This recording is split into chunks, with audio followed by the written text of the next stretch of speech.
Thank you all for being here. It is a great pleasure to welcome Professor Pierre Destrée as a guest speaker at a seminar on Eros, Amor, the erotic culture of the early global world. A seminar that takes place at UCLA under the twice felicitous auspices of the Department of Classics and of the CMRS, Center for Early Global Studies. I'm deeply grateful to the chair of the Classics Department, Alex Purvis, and to the director of CMRS-CEGS, Drinka Stauliak, for offering me this marvelous opportunity. It is an honor. To open today's special event, the lecture by Pierre Destrée, Why and How Should a Platonist Laugh at Eros, Humor and Love in the Symposium, Pierre Destrée, whom I will introduce in a moment, I would like to say a few words about the seminar itself. In all societies, the erotic experience is, to say the least, complex. It is shaped by norms, habits, emotions, sensations, and manners of living the body. Such an experience is a matter of concern, inquiry, ritualizations, and representations across a variety of discourses, most of them normative, some of them performative, of domains of knowledge and of aesthetic creativity in multiple media. In the seminar that frames today's guest lecture, we have taken a resolute stand. We look at this phenomenon, the erotic, as a matter of desire, pleasure, bodies, institutions. By focusing on these aspects of the erotic experience as precisely an experience, we go far beyond the pragmatic reduction of the erotic to sexual acts, beyond the scholarly noise about the word sexuality, beyond sex as power, and above all, beyond the tiresome dogma of a pre-modern, pre-packaged, fetishized before an allegedly Christian interpretive approach to what is felt, before an allegedly recent, but when exactly nobody knows, emergence of idiosyncratic amorous lifestyles and of deeply ingrained erotic inclinations. I actually, have ubiquitously counter-argued against all of the above. But we are not fascinated by the quest for a permanent already either, quite the opposite. We bring to the fore what was truly relevant in the erotic cultures of the ancient world, sensuality.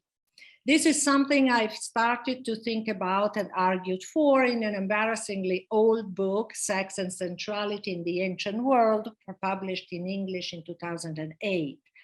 I still think that today, more than ever, sensuality is the way to go. Why? Because in ancient societies, and more precisely in the Greek and Roman worlds, sensuality is far more important than sex. But what is sensuality? To be sensual or sensuous means to pursue the pleasure of the senses. Now, among the senses, there is touch, and touch is the essence of sexual intimacy as the congress of bodies. Think of Aristotle. Now, sensuality, however, includes contact of the skin and the flesh, but also the pleasures felt via all the other sense organs. A capacious attitude that encompasses all kinds of sensations and perceptions separately or together, sensuality is the overarching erotic experience. While it may well include coition, which is merely a kind of haptic interaction among others, erotic and amorous encounters cannot be reduced to the execution of one particular sexual act. Such encounters are sensual. Sensuality involves caresses, embraces, kisses, gazes, here and now. It also expands the aesthetic approach to another person by a wishful, mnemonic, or imaginary reaching out to them. It is about actual sensations and about their past and future possibilities. It is about desire and its extensible timing. Sensuality vastly exceeds, therefore, the mechanics of penetration, an act that, although overinterpreted and overrated in contemporary scholarship, is seldom mentioned in ancient literary sources, and for a very good reason, except in medical contexts, in comedy, and in otherwise mocking or chastising genres of discourse. Genital or anal penetration was irrelevant. Sensuality, on the contrary, captures the actual concerns of ancient thinkers and writers about Eros and Amor.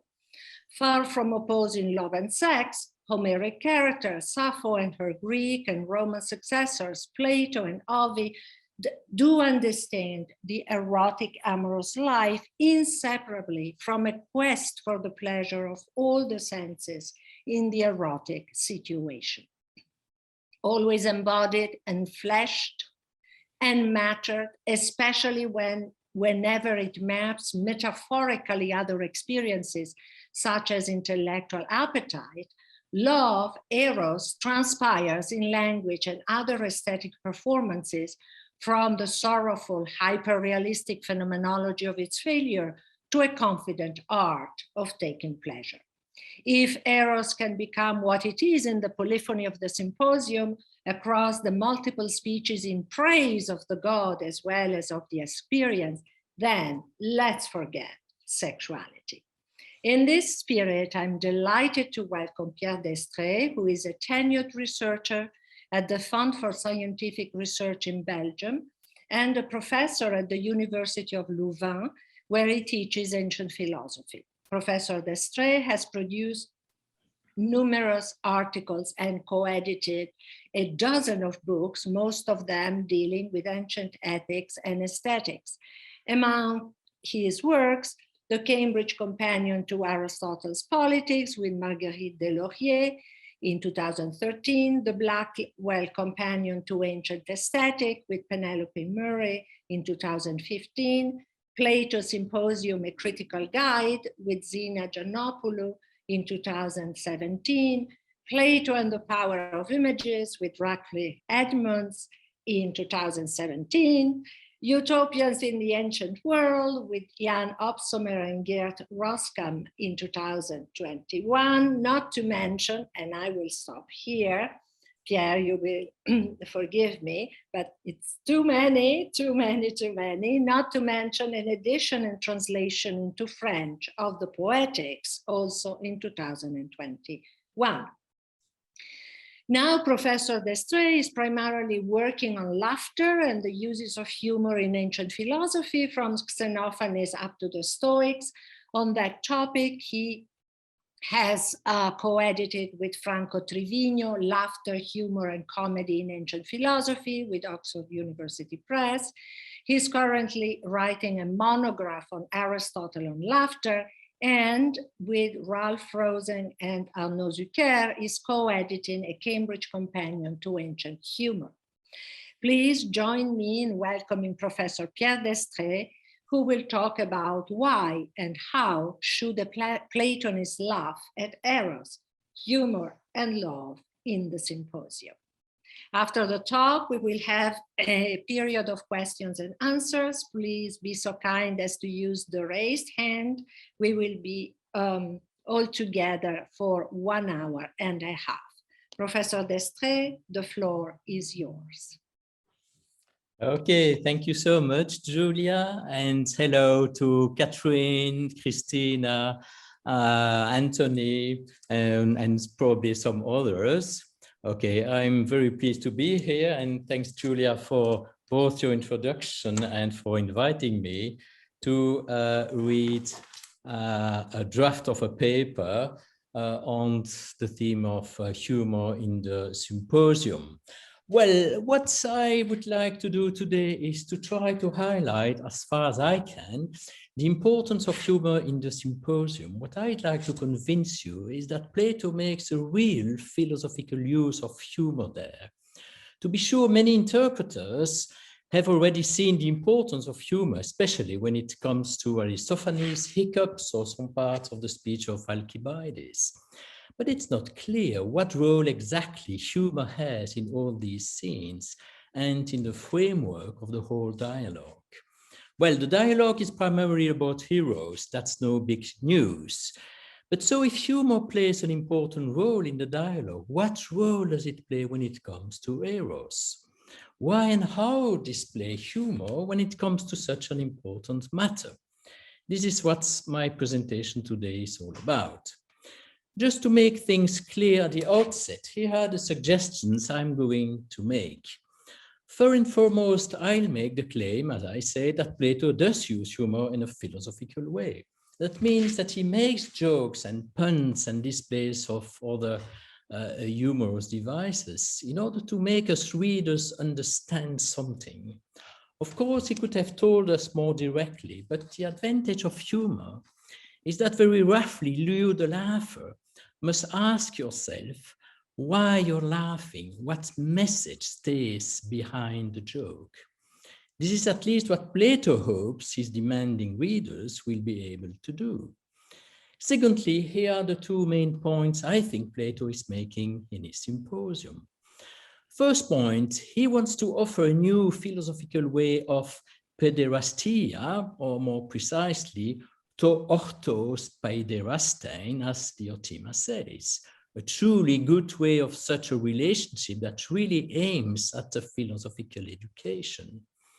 His humor should help us not only to laugh at common practices of such paiderastia, but also and primarily to make us understand what is wrong about such practices and reason that another way should be more up to the point, which is philosophical education of the youth.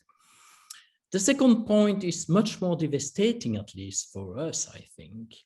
Plato is also arguing, mostly through humor too, that love, as we usually understand the term, is not the appropriate way to obtain happiness. This is no good news, perhaps, but this is what Plato thinks, and I will somehow provocatively argue that he is right. Okay, now that you have the abstract of my talk, and before I deal with all these points, let me go right into the matter and begin with the joke. So let's read the very beginning of the dialogue. So you have that on the handout. That's the number 1, of course, on the handout, and you have the Greek text as well. So I believe I'm quite well prepared to relay the events you are asking me about. For just the other day, I happened to be going into Athens from my home in Phalerum, when an acquaintance of mine caught sight of me from behind and called after me jokingly, "Valerian, you there, Apollodorus, wait for me, will you?" So Plato warns his reader that there is a joke to be heard there, right? Because, well, the term is paizo, right? But what joke? Most editors or translators have wondered. Some, like Dover, have suggested that we take hutos to be crucial here and have suggested that it is the urgency of the request that would be funny. But it's unclear why such an urgency would be funny. In their footnote, Nehamas and Woodruff, so the translators of the Symposium, rightly say that the joke should bear on Phaleros. And they refer to Gorgia, to a passage where Callicles and Socrates parody the way people are called in a court, where the personal name and the demotic of the persons involved are explicitly named. But here, contrary to that passage from the Gorgias, we have a man called by his demotic first, which is art, and therefore funny. But I think there is much more to it. As more recent interpreters have suggested, it's quite tempting to see a pun between phaleros and the word for phales, with 1 lambda, which is a synonym of the more common phallos, with 2 lambda, all right? Perhaps not a very common word, but common enough to be found in a very well-known passage from Aristophanes' Acranians, where you have Dikaiopolis singing the phallicon, so the phallic song, and begins with an evocation to the god Phales. And he repeats the name Phales again and again in that song, in that phallicon. Well, you may wonder why an ancient audience would be invited to hear such a pun here. But read this passage in its context and things will become completely clear, I think. And I really wonder why very few people have seen that pun. Plato himself gives us the clue when he writes, this is the very next sentence that is put in the mouth of the unnamed fellow who asked Apollodorus to stop. I have just been looking for you, Apollodorus. I wanted, oh, sorry, I think I forgot to put that on the handout. So I have just been looking for you, Apollodorus. I wanted to get from you the story about that party of Agathons with Socrates, Alcibiades, and the rest. The time when they were all together at dinner and to hear what they said in their speeches on the subject of love. But this translation from Nehamas and Woodruff does not exactly convey what the Greek ambiguously says, where party translates synousia, which can also mean sexual intercourse. And erotikoi logoi, translated here as speech on the subject of love, would have been commonly heard as meaning words or speeches about sex. You may perhaps argue that this must remain an interpretive guess, but it cannot be by mere chance that Plato has Socrates named here between the name of Agathon and the name of Alcibiades, who are going to be presented as the two lovers of Socrates. And indeed, as readers will soon discover, Alcibiades will be making a scene of jealousy as he feels betrayed by Socrates, who is now in love with Agathon. To be sure, we won't attend any scene of sex, but the ambiguity will remain till the end of the dialogue, as even at the pinnacle of the ascent, the encounter with the form of the beautiful will be called a synousia. So a kind of ambiguous phrase that underlines the idea that meeting the form of the kalon should replace, as it were, the sexual meeting with a kalos young man. So as you can see, this first joke introduces us to the whole dialogue and its main theme, Eros, at least as the word is commonly understood. And yet, why begin this dialogue with such a joke? Why joking at all? The first most obvious answer may be that since a symposium is a place where cracking jokes plays an important role, Plato just wanted to open a symposium with a joke in order to put his readers in that kind of mood, as it were. And indeed, as I have said, readers will be given other jokey moments during this symposium. Just think of Aristophanes, who will be sneezing and belching all along Eryximachus makes his own speech. But if such an explanation is right, it would miss a more important reason, I think. As you will remember, Plato ends his symposium with a very unexpected scene where, I quote, and this passage you'll find under my number 5, actually, because that's the end of the symposium, the end of the night. Socrates was trying, so I read, Plato was trying to prove to them, so Agathon and Aristophanes, that authors should be able to write both comedy and tragedy. The skillful tragic dramatist should also be a comic poet. Or actually, as the Greek literary says, by techne, these two kinds of poets should be one and the same. So in other words, if there is a real techne poietique, it should allow whatever poet to write either a tragedy or comedy, or, as Plato seems to imply, both at the same time. And indeed, this is how most interpreters tend now to understand this rather curious claim, and I fully agree with them, as the way Plato himself seems to present his own writing. So Plato's writing must be at the same time tragic and comedic. But what could he mean by this? how could any reader get the impression that Plato's writing should sound like a tragedy? After all, pity and fear, so the two typically tragic emotions, are severely condemned by Plato in his critique of poetry in the Republic.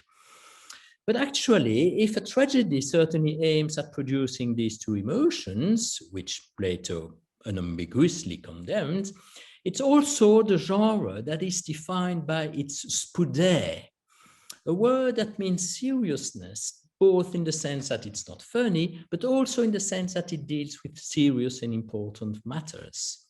Remember the definition that Aristotle will give in his Poetics: tragodia, mimesis, praxeos, spudaios. So tragedy is the mimesis of an action that is spudaios, where spudaios probably means an action that is not meant to be funny, so it's not a geloios or geloia action, but also an action that will have important consequences.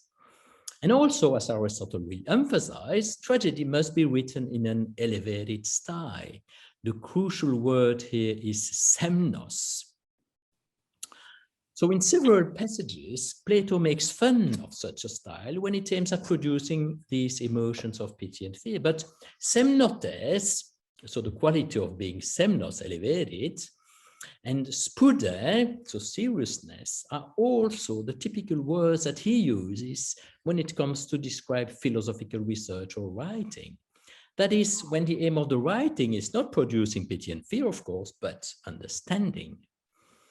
And indeed, from that perspective, it's not difficult to see that the Diotima speech can easily be seen as a sort of tragedy. I mean, a philosophical tragedy that is written in a semnelexis, in an elevated style, and which is meant to convey a serious, important message.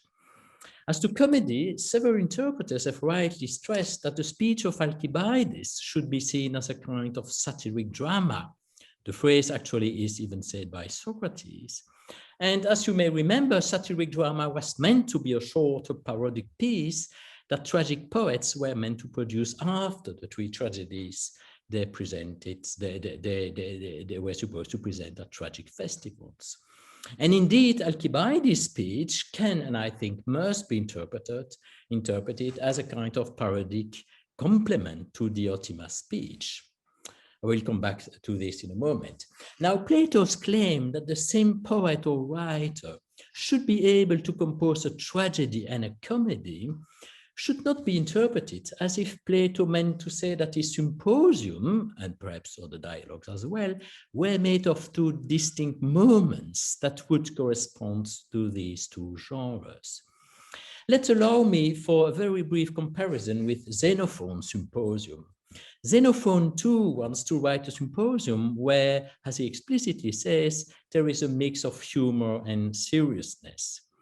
But as any reader would notice, this is actually meant to be as a mix of serious discussion and humorous, relaxing moments. When the jokester Philippos is on stage and makes his jokes, this is not meant to be serious or important at all. Philippos' business is sheer entertainment, nothing else. Or when the Syracusan entertainer provides the guest with an erotic show that relates the marriage of Dionysus and Ariadne, this is just fun and erotic arousal of all the male guests who then head back home as quickly as they can to meet their wives. To be sure, Xenophon also presents a few more serious moments which are peppered with some light mood, as when Socrates describes his own way of educating as being a pimp. But this bit of humor does not seem to have any noticeable consequence. And indeed, Xenophon is following the common rules of an actual symposium as exemplified in the famous poem that you have on your handout. That's the appendix, and where the two moments are clearly marked from one another. So you have two moments, serious moments, well, funny moments, right, or relaxation moments, and then you have serious moments. It seems to me that Plato proposes a rather different set of rules, the most crucial for our present purposes being this: it's through humor that he wants to convey a serious, important message. So humor acquires a philosophical function. Jokes are meant to make us understand something that is deeply serious, yes, crucial in our quest for eudaimonia, i.e. a good, happy life, which is, of course, the core theme of Plato's philosophy. I think in the Symposium, Plato repeatedly says this very explicitly. One passage is at the beginning of Aristophanes' speech, where he says that he's going to say funny things, geloia, but not ridiculous things, katagelasta, which implicitly means that actually has quite a few serious points to make through his jokes, even though, as we shall see, these are to be laughed at eventually. And similarly, Alcibiades also says that despite being drunk and making all sorts of jokes, he will only tell the truth about Eros, or actually about Socrates, who is the object of his Eros. Through the first joke of our dialogue, does not, so the Phalerus joke, does not seem to be more than a kind of captatio benevolentiae. Through this joke, ancient male readers are immediately introduced into the theater, as it were, where we are going to attend a kind of play that is about Eros. But the joke that comes a few lines further down has a much more deeper implication, I think.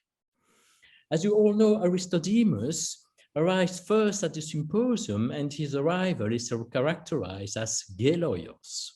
For while he is not officially invited, the host Agathon invites him on the spot, exactly as in a comedy, parasites invite themselves at the Symposium. So once again, we readers are warned that the mood is rather that of fun. And indeed, here comes the joke. When Socrates finally turns in, after spending quite a few time in meditation, Agathon calls him out. Socrates, so that's on your handout under number 2, so the yarn joke. So Socrates, come lie down next to me. Who knows, if I touch you, I may catch a bit of the wisdom that came to you under my neighbor's porch. It's clear that you have seen the light. Or as the Greek actually says, it's clear that you have got it, auto, that is the sophon, the wise thing or the wisdom, by which Plato probably alludes in advance to the theory of the kalon that Diotima will later describe. As Plato just said, it happens that Agathon was alone on his couch, which allows him to offer Socrates sitting next to him. But while sitting down, Socrates replied, how wonderful it will be, dear Agathon, if the foolish were filled with wisdom simply by touching the wise. If only wisdom were like water, which always flows from a full cup into an empty one when we connect them with a piece of yarn, well, then I would consider it the greatest prize to have the chance to lie down next to you. It would soon be, I would soon be overflowing with your wonderful wisdom. My own wisdom is of no account, a shadow in a dream, while yours is bright and radiant and has a splendid future. Why, young as you are so brilliant, I could call more than 30,000 Greeks as witnesses. But there is a joke here made explicit by Plato, who immediately adds, now you have gone too far, hubristes ei. Socrates, Agathon replied. Actually, you have got 2 jokes for the price of 1, as it were. The second joke is the one that is directed towards Agathon. While Agathon wants to learn from the wise Socrates, Socrates claims that he actually would be happy to learn from the Sophia that Agathon displayed in the theater. By replying hubristes ei, Agathon shows that he got Socrates' irony. But the most important joke is the first one, when Socrates says that wisdom could be passed on from one person to another in the same way water can go from a full cup into an empty one to a piece of yarn. The joke is, of course, sexual. It is as if wisdom could be transmitted through sexual penetration. If the joke may appear odd to our ears, it certainly wasn't the case for an ancient audience. The young Agathon, everyone knew this, was still in love with the older man Pausanias, of whom he is the Eromenos. And as I said, Agathon will later be presented as the Eromenos of the older Socrates, who will act or pretend acting as his Erastes. Now, what was odd for an ancient audience is what Socrates says. Actually, you, Agathon, the Eromenos, will fulfill me, the Erastes, with your Sophia. So when Agathon replies, you are an hybristes, what he means is, one, that Socrates is teasing him ironically, as if Socrates was lacking in his Sophia. And second, that he's making an offensive joke. Hybristes, or the verb hybrizo, actually means much more than being sarcastic or anything like that. It really means being offensive. As you know, the verb hybrizo can even mean to rape someone. Of course, Agathon, who is a very polite, educated, sophisticated man, is not saying this in a dry mood. When he says, you are an offender or you are going too far, he probably says this jokingly too. But offensive to what? I suggest that Plato is making fun of the whole idea that sexual relationships, such as paiderastia, could lead to any transmission of knowledge. And it is offensive because everyone in the symposium room actually believes that paiderastia aims at such an education, i.e. the transmission of a certain Sophia. This is a kind of prospective joke, as it were, meant to make us readers laugh at the idea that such a relationship could ever succeed in transmitting knowledge. So my suggestion is not that Plato would condemn the practice of paiderastia, or more generally homosexuality, or even more generally sexuality. It is that acquiring Sophia or doing philosophy cannot happen through any transmission from one person, the educator, to another, the pupil who receives a piece of knowledge. It should come as no surprise that this joke will be somehow told again in the famous scene where Alcibiades describes how Socrates didn't respond to his sexual invitation. Remember, Alcibiades invites Socrates to have dinner with him. And after dismissing all the slaves, he tries to have sex with him, or rather to offer himself to Socrates' sexual desire, which is what is expected from a so-called passive eromenos. Alcibiades begins, nothing, oh, sorry, you have that on your handout somewhere under my number 3. Yes, that's the beginning of my number 3. So nothing is more important to me than becoming the best man I can be. And no one can help me more than you to reach that aim. With a man like you, in fact, I'd be much more ashamed of what wise people would say if I did not take you as my lover than I would of what all the others in their foolishness would say if I did. To take you as my lover is actually more literally to give you pleasure. I think that's the verb charizomai that is used there in the Greek text, which amounts to satisfy someone sexually. So Alcibiades repeats what was at stake in our first joke.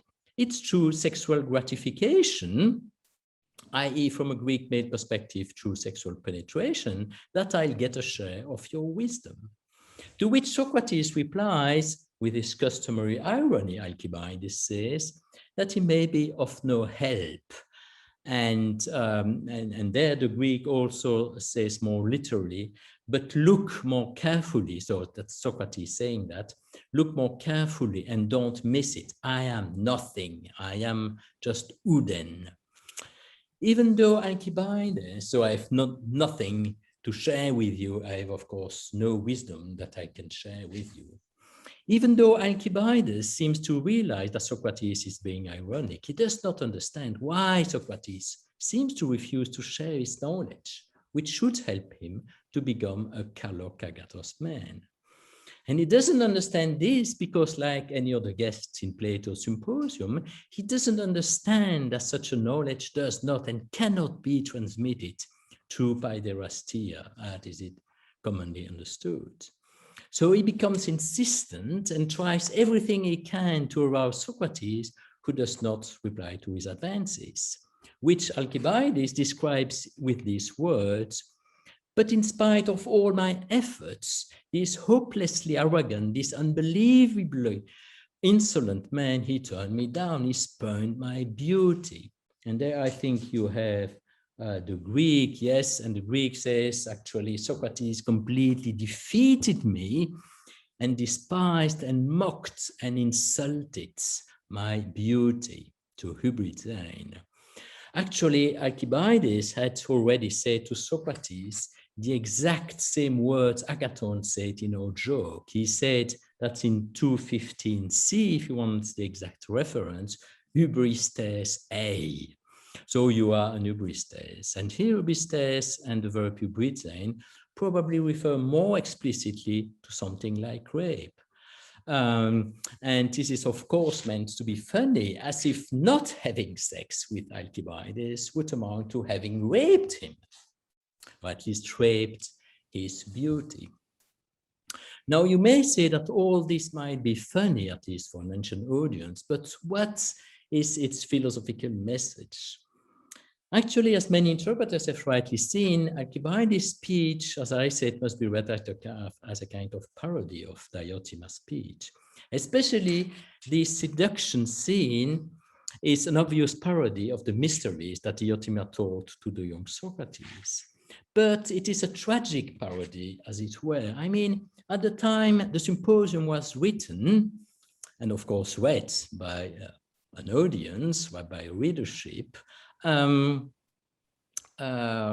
Alcibiades was dead, and not as a hero, but as a traitor to Athens.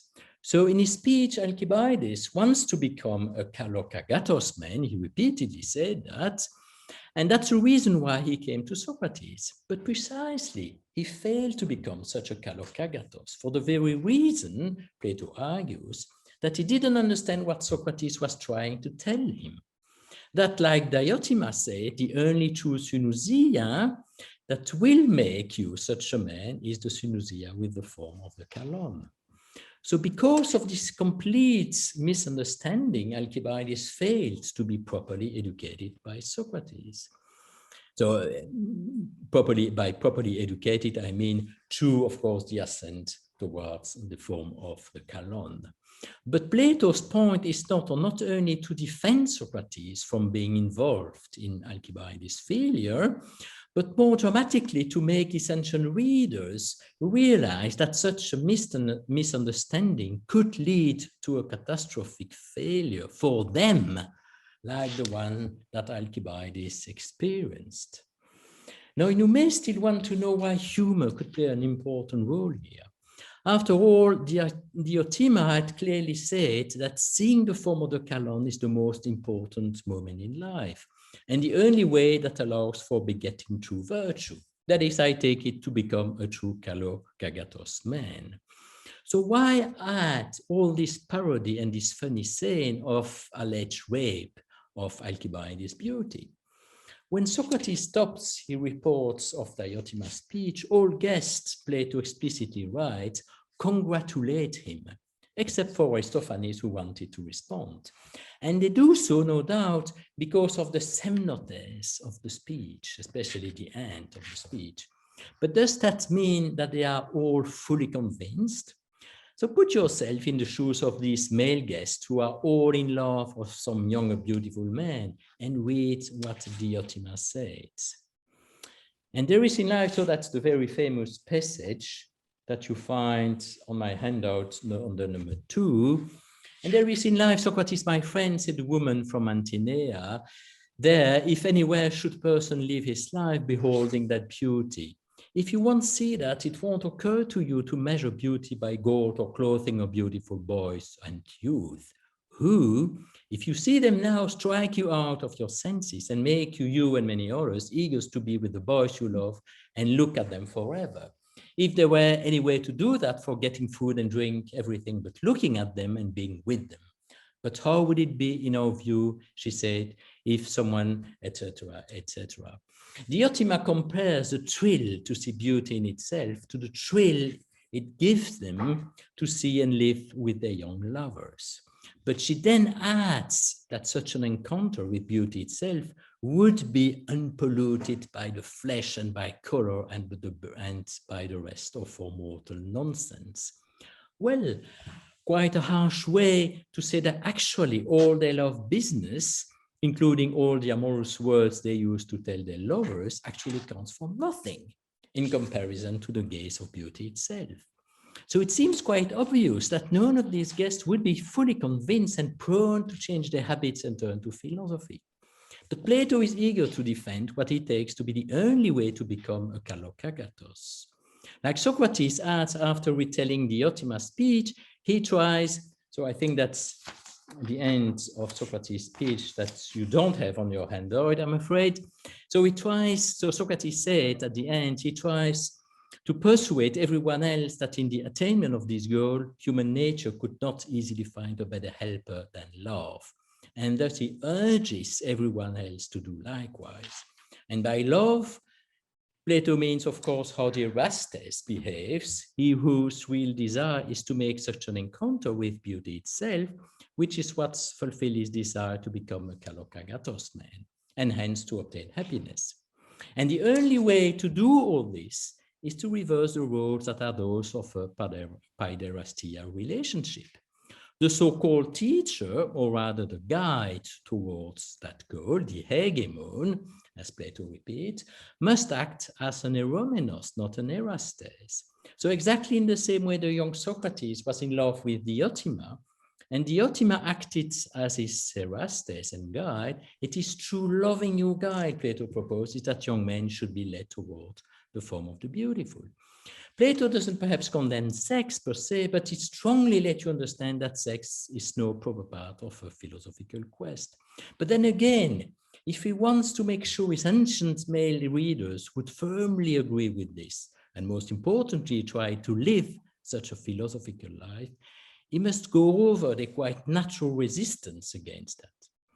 I mean, if you have read all the speeches before the Diotimas, it should be evident that all guests of the symposium are fully convinced that common paiderastia is the right thing to do to educate the youth. It would be very naive to think that they would all change their minds and current practices overnight.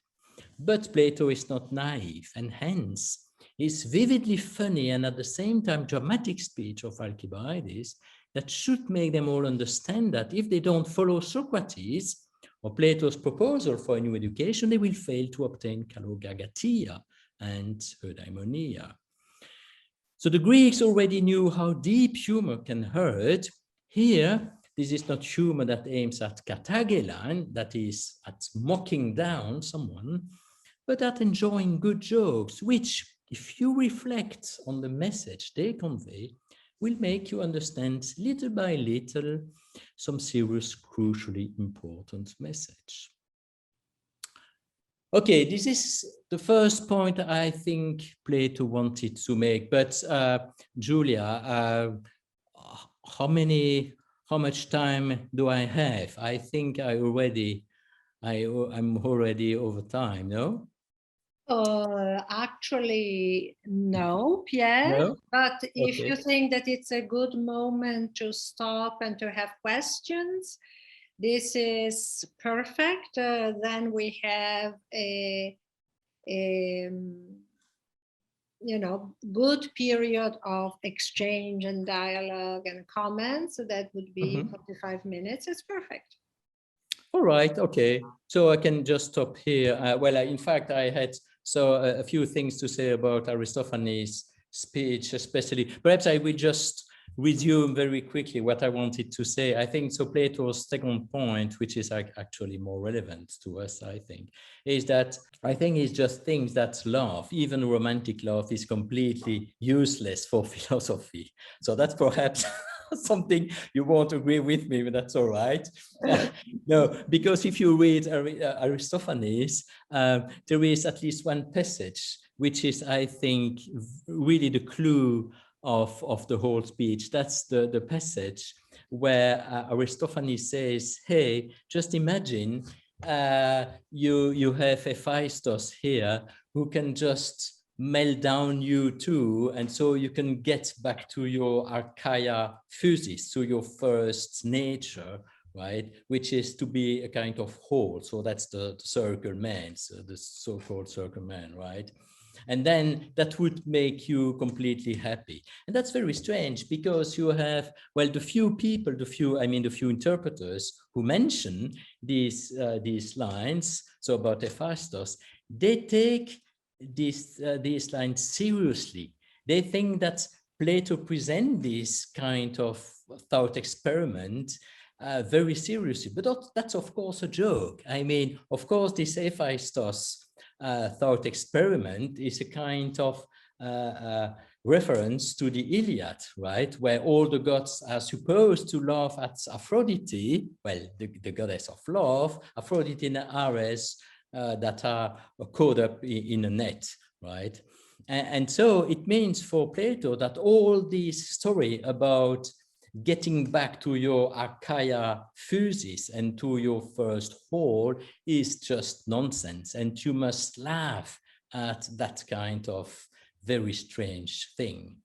And so I really think that Plato used the comic figure of Aristophanes in order to say something which is completely at odds with what Plato really wanted to say. But the conclusion of that is that actually Aristophanes is talking about sex, that's for sure, but also about what we call romantic love, right? He says that very clearly. It's not only about sex, it's about living with one's friends, etc., etc. And of course, Aristophanes himself points to the couple of Agathon and Pausanias, right?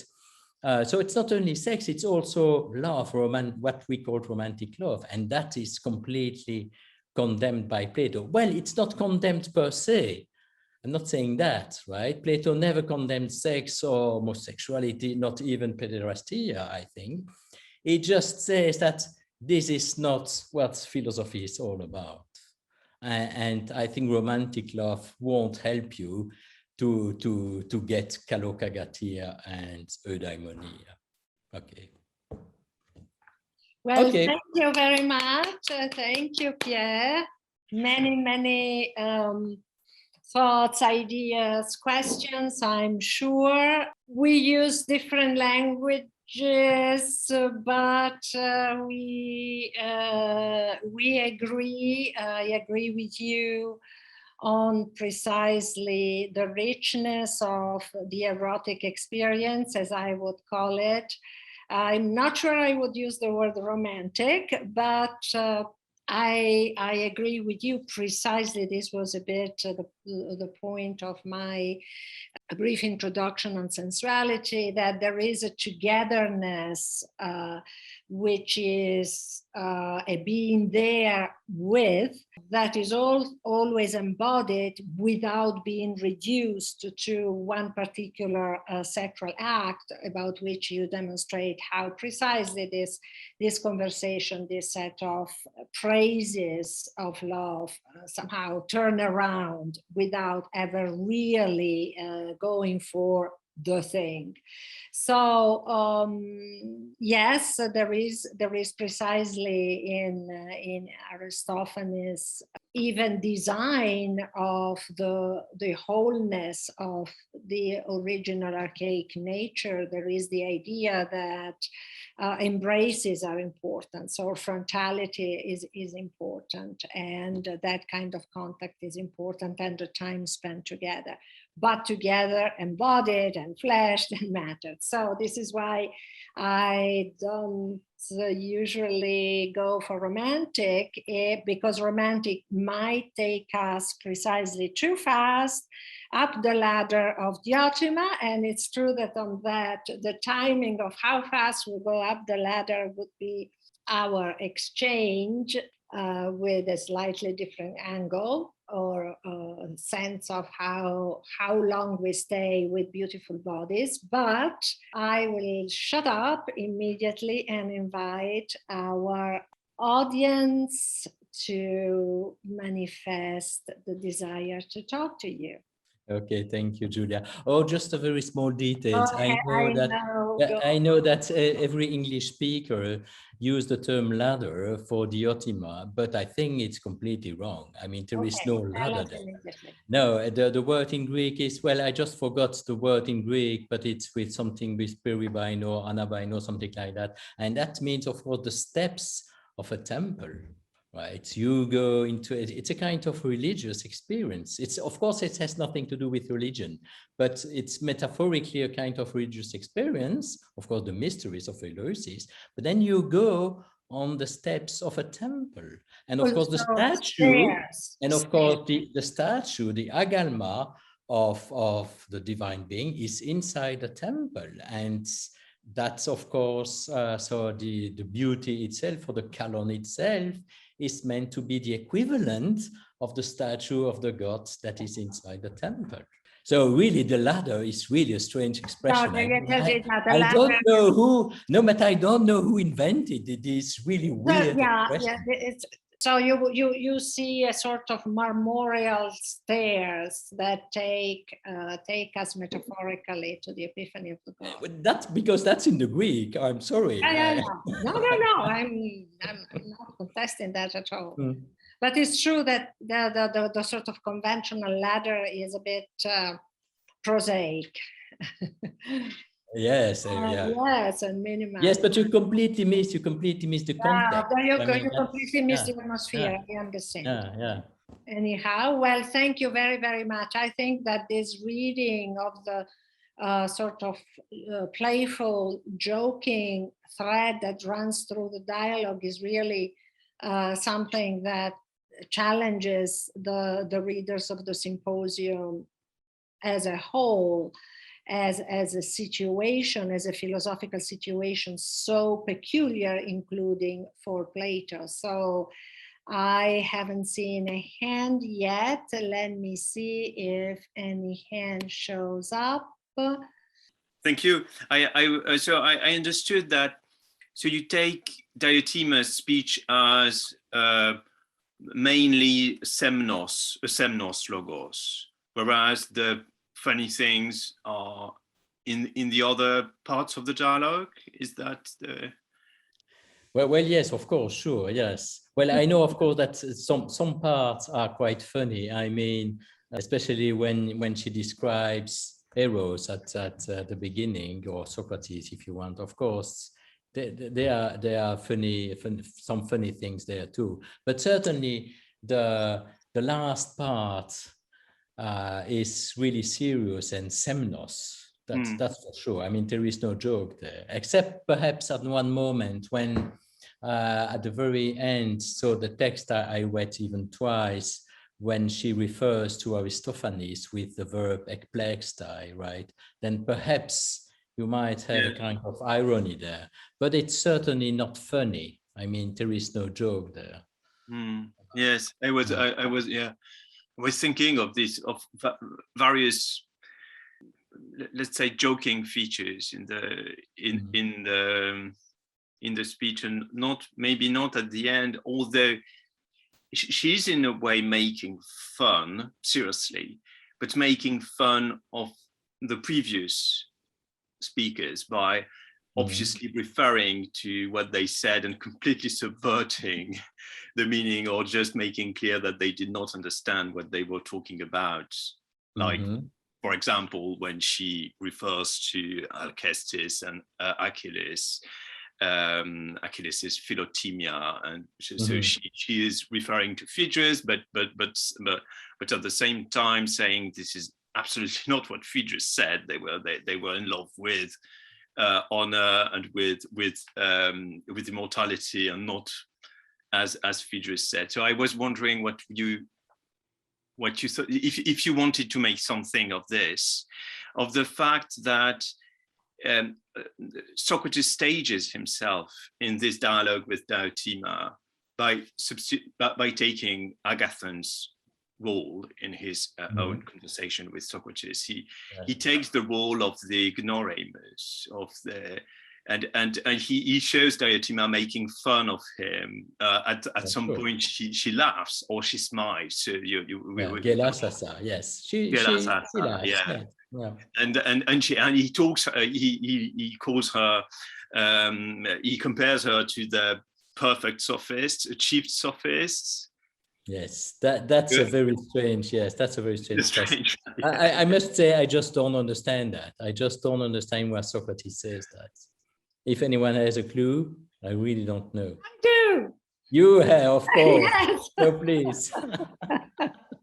Well, full disclosure, Pierre had invited me to a wonderful conference on humor, and I presented a paper in which I argued precisely about the potential, if not actual comedy, that the Diotima speech actually is in the symposium. Starting from this laughter, because in a sense, and my argumentation somehow resonates with what Christian just asked, isn't it the case that Diotima does what Socrates never does, which is openly break into laughter when people show their doxosophia, which in the Philebus is precisely the essence of the ridicule, pretending that you know what you don't know. And therefore, every single interlocutor of Socrates, more or less, is ridiculous potentially. When they fall into the trap of the Elenkos and of the Eironeia. Oh, I know nothing but you, will go ahead. So isn't it the case that precisely the Diotima is cast, so to speak, as the other Socrates who does laugh openly? And my argument was that she does so because precisely she is a woman and she is a foreigner. She doesn't belong in the little clan, the little clique, the Proustian little company of the drinkers and speakers, but she's a sort of stunt ironic figure who can afford precisely being rude in a sense and laughing at these men. And so I can see very well, Pierre, how the essential conclusion of your argument is that, yes, we have to go toward the neuter, toward the tokalon or kalos, in line with this highlighted moment of Diotima laughing instead of Socrates and showing what Socrates might do all the time. She also always goes for the comedy. Her genealogy of love is, I think, something that we should read with Aristophanes' wealth. The passage, Pierre, that you quote, of course, was the perspective. Once you have experienced the idea of the beautiful of Tokalon or Kalos, look at the miserable experience of what is shining on the bodies of the beautiful young men. Well, yes, I agree with you entirely, but it is through the Kala Somata that you can go there. So it's true that this is why the stairs is so important in our conversation, I would say, because you want to go fast up the stairs, whereas I say, wait a minute, isn't it in itself something we should be marveling at? The simple fact that it is through this stair that we can go up. So we sort of agree on different steps, so to speak. Yeah, all right. But you didn't say anything about the sophist appellation, which is really strange. I agree with you on Gelasasa. I mean, I think, yes, that's right. When Socrates makes an Elenkos, he never laughs. He never laughs. All right, yes, but I think the other persons around, so the audience of the Elenkos, those people are laughing, right? Certainly, yes. So it's not very surprising that she laughs there. What is really surprising is that Plato never says that Socrates himself laughs. But anyhow, but the problem is with the sophist. Because I think that it's because he's a friend. And this is why the Philebus seems to me really, in a sense, the text to read with.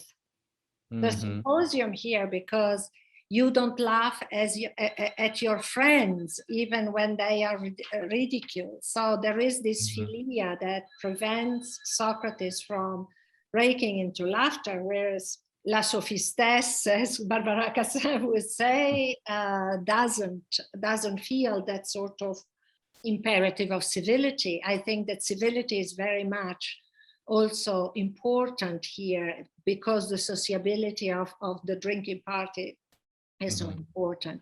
So yes, I tend to think that we can go rather far in bringing in Diotima in the circle of laughter, so to speak. Thank you for the chance to speak with this illustrious company here. But my questions are perhaps a bit more prosaic. I wanted to know what the professor makes of the introduction, this kind of distancing of the symposium's account from many different narrators, you know, from Apollodorus to Aristodemus. Socrates himself is relating something secondhand. So that's one question I have. The second, and you can answer any of these or none as you like. The second that's very surprising is while Socrates in almost every other dialogue professes that he knows nothing, in this one he says the one thing is he knows about is ta erotica, which is he knows about love. And the last one is that the elenchus of Socrates of Agathon's speech is not accurate. I mean, I think that elenchus sort of fails. There's a paper by someone named Joshua Landy who explores this point. And if any of that has anything to do with humor, perhaps you could comment. Thank you. Well, thank you. Well, that's a lot of questions. Well, about the first question, I must say I have nothing interesting to say about that. It's really surprising. Well, you have that kind of distancing in other dialogues as well, right? But in this case, it's very strong. I just don't know exactly why Plato felt the need to have all these people around. Yes, it's really a little bit strange. Yes. Well, I just don't know. I have no clue about that. And then about erotica. Well, of course. But what does that mean? What does Socrates mean actually when he says, "I know about erotica"?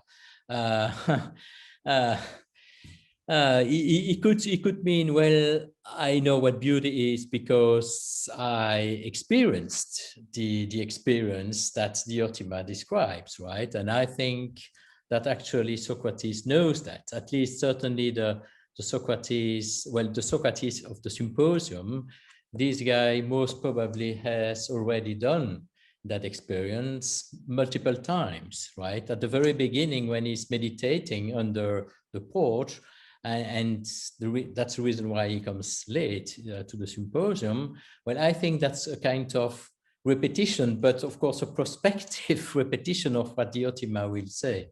So knowing the erotica could just refer to that. Or, well, perhaps more up to the point, he could just mean, well, I know how to get there. And what I surely know is that pederastia does not lead to that. So I think that's the two possibilities. I don't know which is so the most convincing one. And then, sorry, your third question was? It was the, as I say, I read this in a paper by Joshua Landy. Oh, yes, that's right, yes. Well, I'm sorry, I don't know the paper. So I should, what's the name of the guy there? I think his name is, let me just bring up the paper here. His name is Joshua Landy. And he is, it's called Philosophical Training Grounds, Socratic Sophistry and Platonic Perfection in Symposium and Gorgias. All right, okay, thank you so much. I will read that, yeah.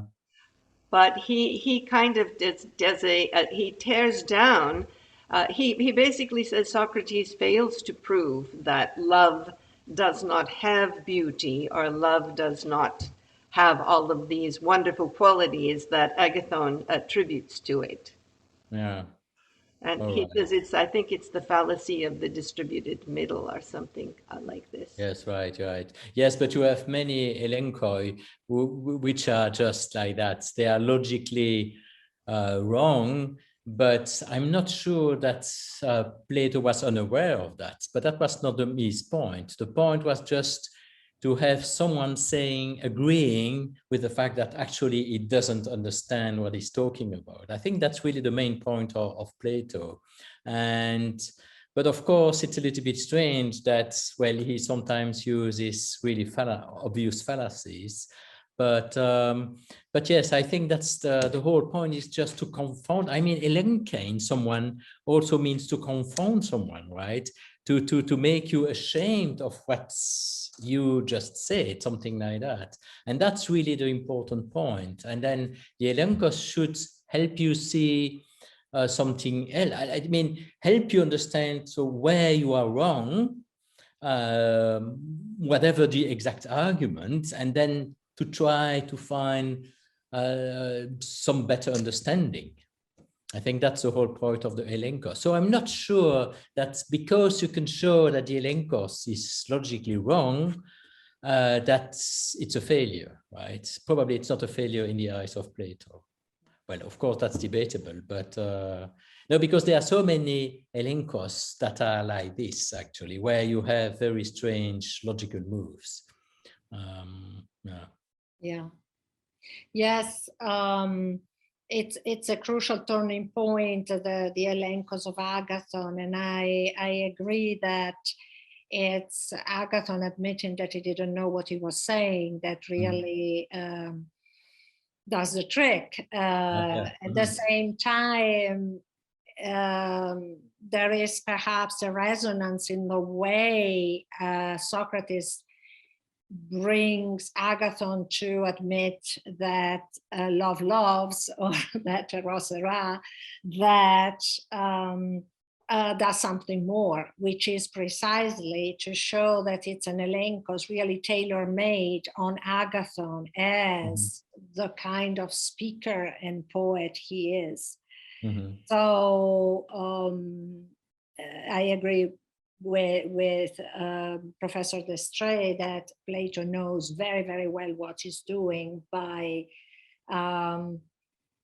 creating that particular kind of dialogue with that particular kind of paradoxically humiliation of Agathon, because elenkein has a long history precisely before Plato, and it's a word that means also to shame. Really, it's very aggressive. It's not hubris, but we are not far from that kind of aggression. But if I may add some. Yes, but if I may add something on this point, actually, I think that in the whole work of Plato, Agathon is the only one who accepts to be refuted. I mean, he says, oh, yes, I was wrong. I completely misunderstood the whole thing. And now I'm ready to listen to what you have, well, what you can say. And then, obviously, he was listening to Diotima's speech very carefully, right? Well, we don't know his reaction after Diotima's speech, but at least he was ready to listen to something very different. While all the other people refuted by Socrates, well, they just go away, or they just don't want to see their ashamed or are angry, because the dialogue is dramatic interaction, a theatrical interaction with a lot of affectivity happening. No, sure. But I think that I don't see any hands. It doesn't mean that please come up with questions. I'm simply following the thread here, and you know, David Sadley had really emphasized the fact that Agathon is a sub-Socrates. So that this sort of complicity, precisely, the connivance of friendship, because Socrates has to go back to these young men. He disagrees, he thinks they're ridiculous, okay, but still, his mission is to be with them for the next conversation, for the next dialogue. So he doesn't want to alienate them. There is really a social dynamic in Plato's dialogues if we take all of them. And it's true that the compliance of Agathon is particularly interesting here because fundamentally they are on the same page.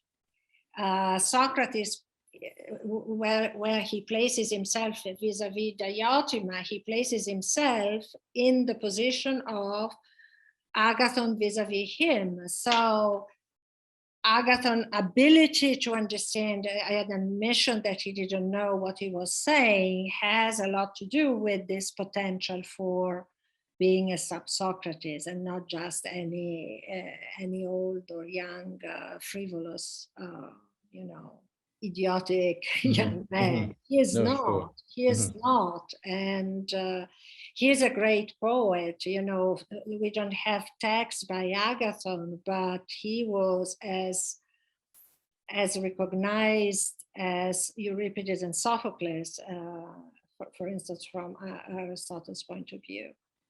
So Agathon and Aristophanes are really the two great poets in the evening, I would say. Thank you. Yes, precisely about Agathon's wisdom.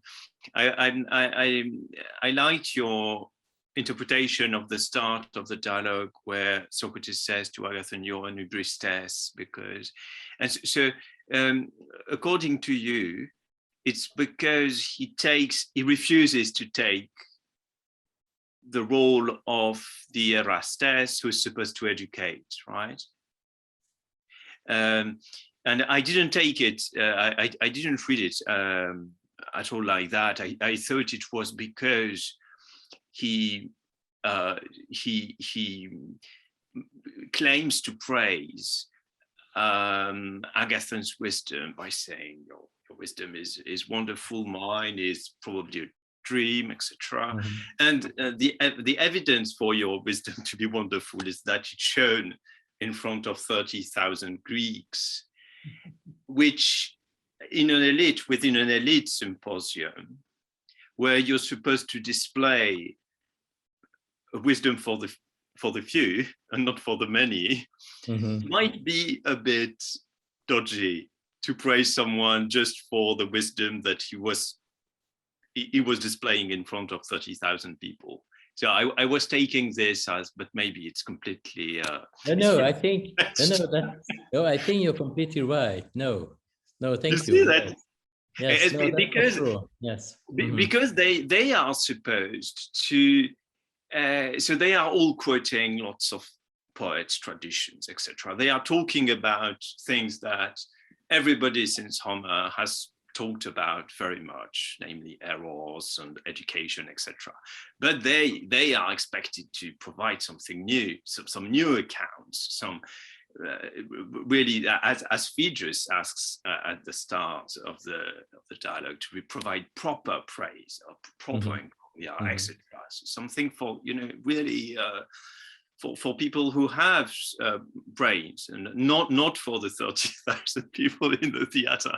But I think that at the same time, at a second level, maybe a more Platonic level, Plato might expect us to also understand that there is a problem here, in that Socrates refuses to be the educator, and that this is, at the end of the day, a way of subverting, not just insulting Agathon, but insulting the nomoi around this education, etc., etc.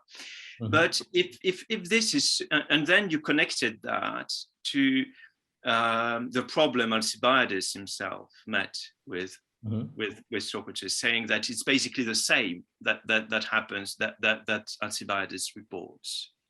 Yes. Right? Am I? Yes. So in that case, what does the Alcibiades's account add to this first? Is it the same problem? Does Alcibiades develop what was already in Nuce in these very small exchanges, bantering, exchanging at the start, or is the situation between Alcibiades and Socrates different from that between Agathon and Socrates? I don't know if I'm clear. Well, but the situation is very similar because, as I said, Agathon and Alcibiades are the two lovers of Socrates, right? Because of the scene of jealousy that Alcibiades makes when he sees Agathon there. So sitting, or Socrates sitting just next to Agathon, right? So I think the situation is quite similar. Of course, it's not, well, yes. And at the beginning, Agathon says to Socrates, hey, come near me. So because I want to have your knowledge or part of your wisdom. And that's exactly what Alcibiades is asking Socrates too, right? So I think the situation are completely similar, and I think so. The joke at the beginning of the dialogue is there just so to make sure we understand what's going on, because it's really a main point for Plato, I think, and of course. So many parts of Alcibiades' speech are also a kind of parody of the mysteries. And of course, the seduction scene is also, of course, a parody of the ends of Diotima's speech, right? So instead of seeing the Kalon, so really, so Alcibiades misunderstands completely what was going on. Of course, Alcibiades didn't attend the speech, right? But you can prove, so there are lots of details that really relate to that speech. So we can, and of course I'm not the first one to say that, we really can read Alcibiades' speech, or at least parts of his speech, as a kind of parody to Diotimas. But then you can see that all these things are linked together, right? So there are lots of cross references in there. It's just because I sometimes have the impression that readers nowadays, I mean interpreters nowadays, they read one speech after the other, but of course all the speeches are related to one another. There are many details, they come here and then, and certainly the seduction scene is linked to the first joke, and there is a big reason to that, as I said, because, well, the two, Alcibiades and Agathon, are the lovers of Plato, and these are the two people who completely misunderstand what should be going on in a real philosophical education, right?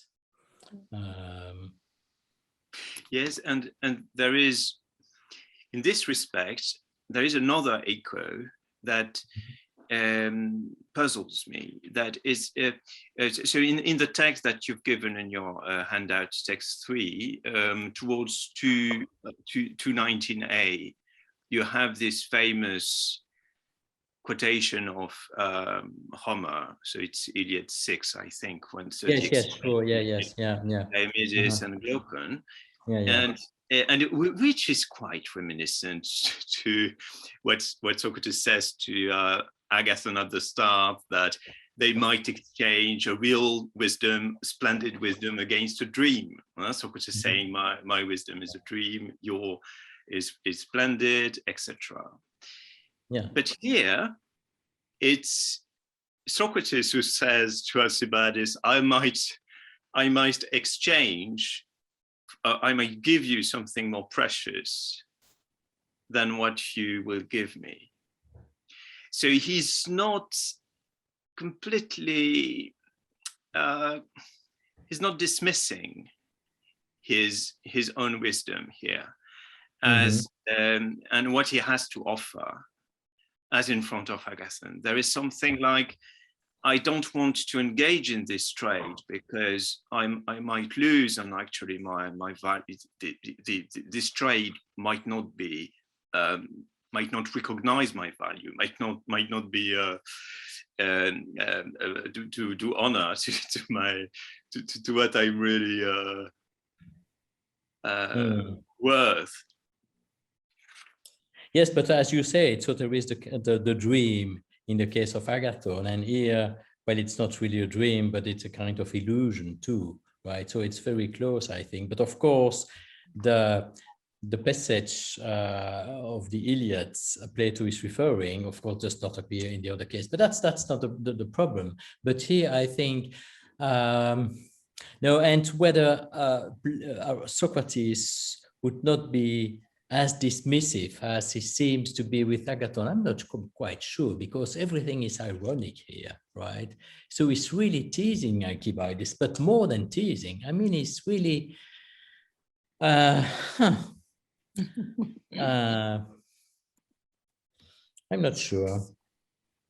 But certainly Alcibiades does not feel any mockery there. I mean, at least in that very passage. I mean, the problem with Alcibiades is that really he doesn't understand things, right? While Agathon seems to be very intelligent. I mean, he gets all the jokes and he understands things, while Alcibiades is a kind of really tough guy, right? And of course, he's furious here. I mean, he's drunk, but he's also jealous and furious against Socrates here.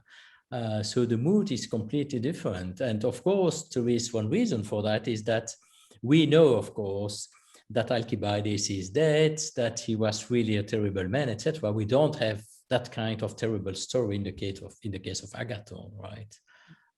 So it's those two guys were completely different, of course. No, but I should have a more closer look at the closeness and the differences between the two presentations. But certainly there is, I think, a very close link between two figures, so Alcibiades and Agathon. And yes, obviously. And I think that's very important. Yes, and there is a dialogue within the dialogue between these two passages. Oh, sure, of which course, is still to be, And just a small thing, I think the word you were looking for, the stairs, it's epanabasmos. Yes, that's right. Yes, yes. That appears here. Yes. Yeah. Yes, and I've just had a look at. So it appears once in the around 2 to 11. Yeah, I've just had a quick. I've just done a quick search in TLG, and okay, good. It is so. It's a Platonic coinage, visibly. So from our sources. Oh yes, it's you mean? It's the first attestation, and in the whole corpus we have only 9 occurrences of epanabasmos, and Plato is the first one. And then we have Pseudo-Dionysius, Bessarion, Proclus. Oh, right, so very late guys. So all guys who have read the Symposium, who knew the Symposium by heart. So it's interesting. Yes. That's very interesting. And all people who want to make a lot of the going up. Yes, exactly. How fast? Yeah. But may I ask one question? In a sense, in the conversation between Pierre and Christian, how about Pausanias here? Isn't it also a dialogue between the Alcibiades moment and the Pausanias moment, and the two speeches? Because would you be prepared to say that Alcibiades lives in the possible world, so to speak, of Pausanias' speech? He functions as precisely someone who would think that he is dealing with the good lover, in Pausanias' understanding of the good lover. So the good lover who doesn't ask for sexual gratification now, who takes the time and tells you that he's going to do a lot of good to you intellectually, socially, etc. But at the end, there will be that carries coming your way. So couldn't we see Alcibiades as someone who is precisely following that template? No, I'm not sure how you can link the two. Well, I don't know. I'm strongly in favor of this interpretation. Actually, I see, yes, I see also very, very strong echo. Well, I see, I take Pausanias' speech as the clue for understanding both Pausanias' speech and the Diotima speech, which obviously Alcibiades did not attend, as the clue for understanding the problem. Because Socrates works according to Diotima's guidances and model of Eros, and Alcibiades is behaving towards Socrates exactly just as an eromenos, the typical eromenos as described by Pausanias would like. That is exchanging sex against wisdom. And by the way, Agathon is Pausanias's lover, so that they are. Agathon also is in this scheme, so it perfectly fits what you were saying, Pierre, about the misunderstanding between Agathon and Socrates. So I think also that Pausanias is the authority, the moral authority, who's behind Agathon and who informs his expectations, maybe in terms of paiderastia and education in general. Yes, but there is also another remark I would like to do is that, obviously Pausanias gave Agathon a kind of knowledge, right? At least if you suppose that Erastus is meant to give, a share of his knowledge to his Eromenos, but then you have Agathon refuted by Socrates, right? So it's a kind of proof that teaching through paiderastia simply doesn't work, because the knowledge of Agathon proves to be completely vain, right? So I think then that Pausanias is refuted, so to speak, through Agathon, right? And of course that would perfectly fit to what I said, and especially since Pausanias uses the word philosophia 2 or 3 times, I think. Exactly, the first one to use it. No, I think that this would absolutely corroborate what you're saying, Pierre. Say, oh yes, I didn't take the critique. There are a lot of people who didn't get it. In a sense, no one did among the drinkers, for the simple fact that they accept to play the game of praise, when praise is, as we know, this sort of kind of attribution of qualities without knowing what the qualities are. So they all are somehow blind to what they are doing.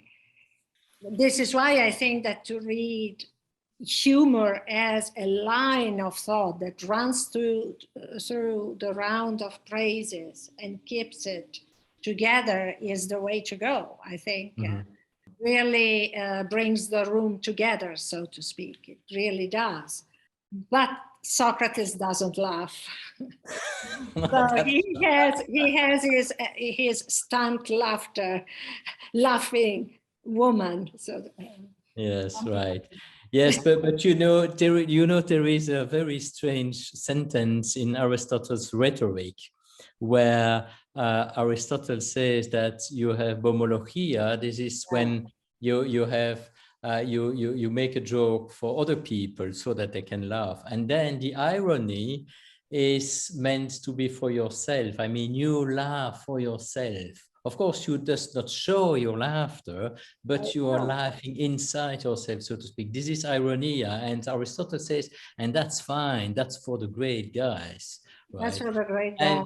And well, it's a very strange passage, but perhaps he's just thinking of Socrates, right, who is laughing for himself, but doesn't show anything. Doesn't show. Doesn't show. No. Oh, I mean, rire dans sa barbe. This is, I'm with you. Yes. I always quote you on that one because I think that it really captures precisely the connivance with, as you say, the protracted connivance with the reader of the dialogues. And at the same time, it's a double game. At the same time, Socrates is not mocking his friends as if, you know, he were not a friend. He is a friend. There is no phtonos there.